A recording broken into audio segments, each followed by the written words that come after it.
안녕하십니까 청년 여러분, 스파클 시간이 돌아왔습니다. 오늘은 종교개혁에 대해서 조금 알아보려고 하는데요. 왜냐하면 돌아오는 금요일이 종교개혁 508주년이 되는 날이기 때문에 그렇습니다. 오늘 강의가 조금은 역사 강의를 듣는 느낌일 수 있겠지만 잘 듣고 우리에게 정말로 중요한 이 종교개혁에 대해서 알아볼 수 있는 시간이 되었으면 좋겠습니다. 적어도 교회를 다니면서 종교개혁이 무엇인지는 조금 알아야 우리가 개신교인이라고 말할 수 있을 것 같습니다. 그래서 조금 길 수도 있고 조금은 역사 강의를 듣는 기분일 수 있겠지만 집중해서 잘 들었으면 좋겠습니다. 종교개혁이라고 하는 것이 과연 무엇일까요? 일반적으로 교회 역사에서 종교개혁이란 1517년 10월 31일 교사 마르틴 루터로부터 시작된 16세기 유럽의 로마 카톨릭 교회로 상대로 일어난 저항과 개혁 운동을 지칭하는 말이 이 종교 개혁입니다. 이것은 단어의 뜻 그대로 기존 로마 카톨릭 교회의 형태와 방식을 완전히 새롭게 구성하려고 하는 이 리포메이션 하려고 하는 노력을 의미합니다. 즉 중세 로마 카톨릭 교회의 교리와 예전을 새로운 틀 안에서 개혁하려는 시도였다라는 겁니다. 그래서 사실 이제 엄밀히 말하면은 이 종교 개혁이라고 하는 말보다는 교회 개혁이라고 말하는 것이 좀 더 자연스럽고 올바를 수 있겠습니다. 종교 개혁은 특별히 초대교회의 가르침과 전례와 제도를 회복하려고 하는 경향과 연결되어 있습니다. 종교개혁을 이끈 위대한 정신이 있는데 바로 근본으로 돌아가자. 이 말은 네덜란드의 인문학자였던 에라스무스가 사용한 라틴어로 새로운 역사는 일이 진행되는 중간에서가 아니라 처음부터 시작되어야 한다라고 하는 것이 이 네덜란드 인문학자인 에라스무스의 주장이었습니다. 이러한 근본으로 돌아가자. 이 라틴어로 아드 폰테스라고 하는데 이러한 정신은 종교개혁에 지대한 영향을 끼쳤습니다. 따라서 중세를 거치면서 초대교회의 복음과 예식에 덕지덕지 덧붙여진 로마 카톨릭 교회의 잘못된 행습과 이러한 것들을 바로잡아서 본래의 순수한 모습, 초대교회의 본질과 그 모습을 회복하려고 했던 운동이 바로 이 종교개혁입니다. 그리고 이 종교개혁이라고 하는 것은 모든 것을 그냥 다 때려 부시고 파괴하려는 그런 혁명, 레볼루션이라고 하기보다는 기존의 것을 고쳐서 바르게 하려는 갱신의 성격을 가지고 있습니다. 그래서 한국의 초기 선교사였던 호주의 왕길자 선교사는 종교개혁을 이렇게 번역을 했는데 다시 바르게 하다라는 의미로 갱정이라고 번역했다고 합니다. 그래서 개신교라는 말보다는 갱정교라고 불렀다고 하죠. 따라서 이 종교개혁이라고 하는 것은 어그러지고 잘못된 모습이 된 이 중세교회의 신학과 실제를 비판하고 초대교회의 모범을 삼아 다시 바르게 개혁하려고 하는 운동이었다고 말할 수가 있겠습니다. 그러나 이 종교개혁은요, 어느 한 시점에 어느 날 갑자기 한 사람에 의해서 시작된 운동이 절대 아닙니다. 이전부터 있었던 개혁자들의 영향이 있죠. 그러니까 1517년인 그보다 더 100년 앞선 이 루터의 종교기 일어나기까지 많게는 100년 전에 이 교황청의 막강한 힘을 자랑하고 있었을 당시에도 교회의 개혁을 외쳤던 사람들이 있었다는 것이죠. 루터가 있었을 때에는 그나마 교황청의 힘이 쇠락하는 시기였다고 할지라도 그래도 그 힘이 정말 막강했는데 100년 이전은 어땠을까요? 최고조로 달려가고 있었던 시기가 바로 그때의 시기였음에도 불구하고 교회의 개혁을 외치는 그런 자들이 있었는데 프라하의 야누스, 영국의 존 위클리프가 있었고 심지어 이들보다 앞서 교황 중심의 교회에 대해서 다양한 소리와 글을 남기면서 교회의 개혁을 요구했던 파두아의 아르실리우스, 반헬름의 오캄 등이 있습니다. 따라서 종교개혁이라고 하는 것, 이 1517년에 일어났던 이 종교개혁은 갑자기 일어난 운동이 아니라 모든 시대에 존재했던 개혁 운동이 쌓이고 쌓여서 루터라고 하는 그 인물을 통해 확산되었을 뿐이라는 것이죠. 이 종교개혁의 배경을 조금 살펴보면요. 중세 1350에서 1500년대가 쇠퇴하던 시기에 유럽의 교회 또한 쇠퇴기로 들어가면서 당시 동방교회와 서방교회가 분열의 길을 걷게 되었습니다. 동방교회의 경우는 몽고와 명나라가 반기독교를 지향하고 중국의 서북부와 페르시아와 중앙아시아로 이 이슬람이 확대가 되었습니다. 무엇보다도 여러분들이 잘 알고 있었던 그 십자군 전쟁 아시죠? 1453년 이슬람의 오스만 투르크의 진출로 콘스탄티노플이 완전히 황락되고 성 소피아 성당이 손상되는 등 그런 역사적인 아픔을 겪게 됩니다.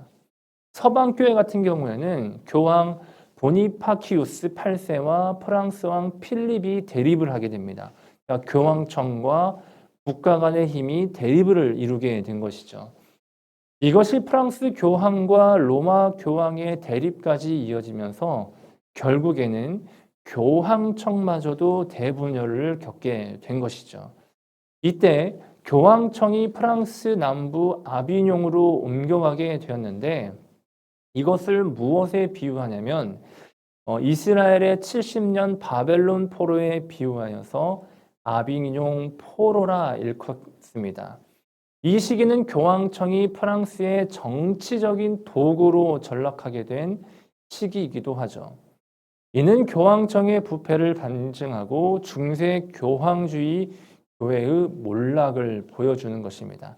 이처럼 막강한 힘을 달리고 있었던 이 교황청, 나라, 군주들도 어찌하든 못하던 이 교황청이 점점점 쇠락의 길을 걷게 되는 것이죠. 그리고 이러한 시대적 배경 속에서 로마 카톨릭 교회의 타락과 모순은 이 종교 개혁의 운동을 일으키는 결정적인 원인이 되게 됩니다. 무엇보다도 그 교황청의 부패를 잘 보여주는 것이 무엇이냐면 바로 이 성 베드로 성당을 짓기 위해서 만들어졌던 그 면죄부를 발행하면서 그것이 극에 달하게 되는 것이죠.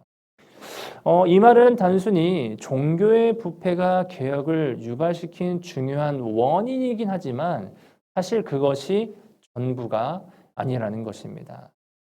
당시 15에서 16세기는요, 사회, 정치, 경제, 문화 등 엄청난 격변의 시기를 겪었습니다. 르네상스가 발달하면서 이성주의가 발달되고 이러한 것들이 당시 라틴어로만 번역되었던 이 성경을 오직 성직자들만 보고 있었는데 이성이 발달되고 학문이 발달되면서 그것을 다양한 언어로 번역하고자 하는 그런 움직임들이 또한 있었는데 이러한 것들이 겹치고 겹쳐서 종교개혁의 바람을 일으키게 된 것이죠. 여러분 종교개혁하면은 떠오르는 단어가 있는데요. 바로 프로테스탄트입니다. 여러분 외국에 가서 혹시 당신의 종교가 무엇이냐라고 말하면 크리스천이라고 말하면 전혀 이해하지 못합니다. 우리를 소개할 때는 프로테스탄트라고 해야 당신은 개혁교회인, 개신교인이군요 라고 하는 것을 이해하게 되기 때문에 여러분 우리는 프로테스탄트라고 우리를 소개할 수 있어야 되겠습니다. 그러면 이 말은 언제 등장하였느냐? 1529년에 등장합니다. 16세기 종교개혁이 시작된 후 이 개혁 사상에 동조하고 따르던 무리들이 처음에는 이 복음주의자라고 불렸습니다. 물론 이 복음주의자, 이 당시에 불렸던 이 복음주의자와 오늘날 통용되고 있는 복음주의자라고 하는 말과는 조금 다르다라고 하는 것을 분명히 알고 넘어갔으면 좋겠습니다. 아무튼 이 처음에 종교개혁에 동조하던 자들을 이 복음주의자라고 불렀습니다. 그런데 1521년 4월 보름스 제국회의에서 루터가 자신의 종교개혁 사상을 취소하기를 거부하죠. 제가 언젠가 금요 예배 설교 시간에도 분명히 말씀드렸지만 이때의 상황이 바로 여기입니다. 이후 성로마 제국의 까를 5세는 같은 해 5월 25일 보름스 칙령을 통해서 루터는 밖에 있다라고 말하면서 루터의 저작들을 금지하고 교회의 이단이자 제국의 적으로서 공포합니다. 사실상 루터를요, 죽여도 아무런 문제가 없다라고 말한 것과 같은 것이죠. 그 후 1529년 제2차 슈파이어 회의에서는 제국의 모든 도시에 보름스 칙령을 적용하여서 종교개혁 사상을 억압하고 기존의 로마 카톨릭 교회의 권위와 이런 관습을 지킬 것을 결의하게 됩니다. 하지만 종교개혁을 옹호하고 있었던 자들이 이에 항의하면서 1529년 4월 25일 항소장을 발표하게 됩니다. 그 내용은 무엇이냐면 이때 당시에 발표했던 이 회의의 모든 결정과 이 칙령을 무효라 간주하면서 하나님 앞에서 이에 대하여 공개적으로 항의하며 증언한다라는 것입니다. 이때부터 이들이 무엇이라고 불렸냐면 항의하는 사람들, 즉 프로테스탄트라고 불리게 되면서 이때 용어가 바로 생겨나게 된 겁니다. 종교개혁 운동을 동의하는 사람들을 가리켜 바로 프로테스탄트, 항의하는 사람들이라고 불리게 된 것이죠. 여러분, 오늘날 이 항의라는 단어는 이 프로테스트라는 이 영어 단어에는 반대하다라는 이 부정적인 의미가 많이 함축되어 있지만 이 라틴어 프로테스타리라는 이 본래의 의미를 살펴보면은 고백하다, 공식적으로 선언하다, 공개적으로 증언하다라는 의미를 담고 있습니다. 그래서 이러한 의미에서 종교개혁에 동의하는 사람들은 자신들의 신앙을 하나님 앞에 공개적으로 증언하는 사람들이라는 것이죠. 단순히 어떤 거에 부정적으로 말하는 것이 아니라 이 사람들은 하나님 앞에 자신의 신앙을 고백하며 마땅히 거부해야 될 것, 항의해야 될 것을 항의하는 사람들이 바로 이 프로테스탄트라는 것입니다. 이처럼 프로테스탄트는 하나님 앞에서 자신의 신앙적 양심에 따라 복음의 진리를 공개적으로 증언하며 거짓과 위선에 반대하여 진리와 참을 고백하는 사람들이었다라는 겁니다.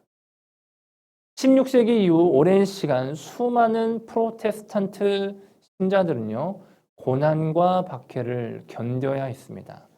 또한 자신들의 신앙을 죽음으로 지켜냈던 이 저항의 영성을 우리에게 보여주고 있죠. 20세기 독일의 나치 정권에 항거하여 했던 이 고백교회는요, 바로 이러한 프로테스탄트의 정신을 굉장히 잘 보여주고 있습니다.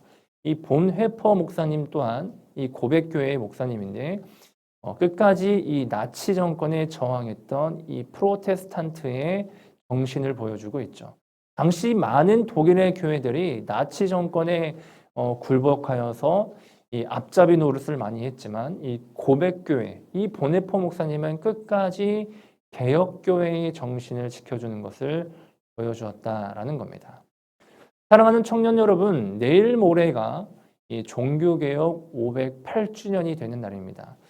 이 교회에게 있어서 종교개혁 508주년은 단순히 어떠한 기념일이 아니라 굉장히 중요한 날입니다. 그러니 기억해야 되는 것이죠. 오늘의 수박회를 기억하면서 우리가 종교개혁 508주년을 맞이했으면 좋겠습니다.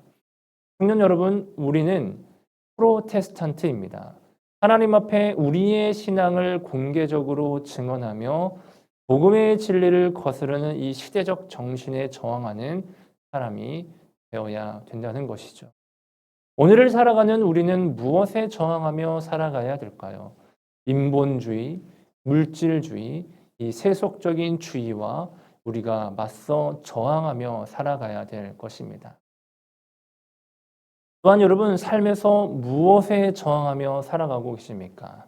단순히 듣기 싫은 부모님의 말씀에 저항하며 살아갈 것이 아니라 이 프로테스탄트의 정신을 기억하며 나의 신앙의 양심을 거스르는 그 모든 것에 대하여 우리는 마땅히 저항해야 될 것입니다. 여러분, 이것을 곰곰이 생각해 보면서 종교개혁 508주년을 맞이하는 저와 여러분들이 되기를 간절히 소망합니다. 스파클은 여기까지고요. 인증샷 남겨서 꼭 사진 보내주시기 바랍니다. 다음 주에 뵙겠습니다.